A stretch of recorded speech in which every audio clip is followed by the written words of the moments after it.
Hello dear students, arithmetic progression पर based बेटा एक केस स्टडी आज हम सॉल्व करेंगे। In a school students thought of planting trees in and around the school to reduce air pollution. एक school में बच्चों ने डिसाइड किया कि एयर पॉल्यूशन रिड्यूस करने के लिए ट्रीज प्लांट करेंगे। तो आप भी तो सोचते ना ऐसा। It was decided that each section of each class would plant twice as many plants as the class standard. यानी कि अगर मैं पहली क्लास में हूँ तो मैं उसका डबल 2 प्लांट्स लगाऊंगा। अगर कोई बच्चा तीसरी क्लास में तो 3 का डबल 6 प्लांट्स लगाएगी वो क्लास। ठीक है, इस तरीके से। There were 3 section of each standard from 1 to 12। और हर क्लास के कितने सेक्शन है? 3। जैसे आपके होते हैं ना 6th A 6th B 6th C, ऐसे 10th A 10th B 10th C।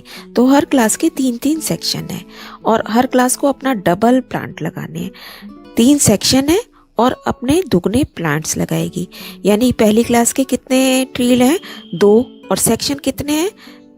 3 section है। तो पहली क्लास ने कितने ट्री लगाए? इसका मतलब 6। दूसरी क्लास के भी 3 सेक्शन है और इनको अपने डबल 4 ट्रीज लगाने हैं। तो 4 3 जा 12 हो गए बेटा। ठीक है ना।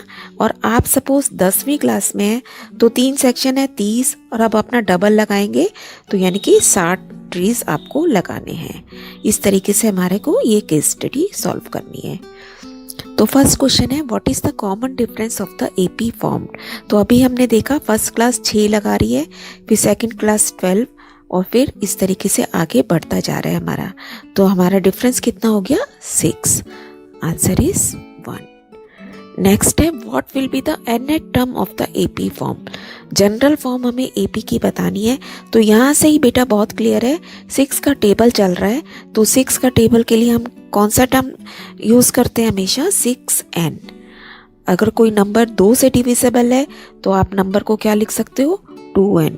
3 से डिविजिबल है तो in general we can write 3n। 4 से डिविजिबल है तो 4n। 5 से 5n। तो यहाँ पे 6 से है तो 6n हमारा आंसर हो गया। नेक्स्ट है, how many trees will be planted by the students of all the sections of class 8th। तो आपको पता है आपने क्या करना है, सिर्फ 6 से मल्टीप्लाई करना है। यानी कि फर्स्ट क्लास ने 6 से गुणा किया, 6 ट्री लगाए। सेकंड को 6 से गुणा किया, 12। तो 8th क्लास वाले कितने लगाएंगे? 8 × 6 कर दोगे आप सीधा, है ना। कितने ट्रीज लगाने उन्हें? 48। नेक्स्ट है, what is the total number of trees planted by students. सारे मिला के सभी क्लासेस के बच्चों ने कितने पेड़ लगा लिए हमें ये बताना है। हमने ये डिटेल ले ली, A6 DB6 N 12, क्योंकि 12 तक की क्लासें हैं। तो हमें क्या निकालना है? सिंपली S12, है ना।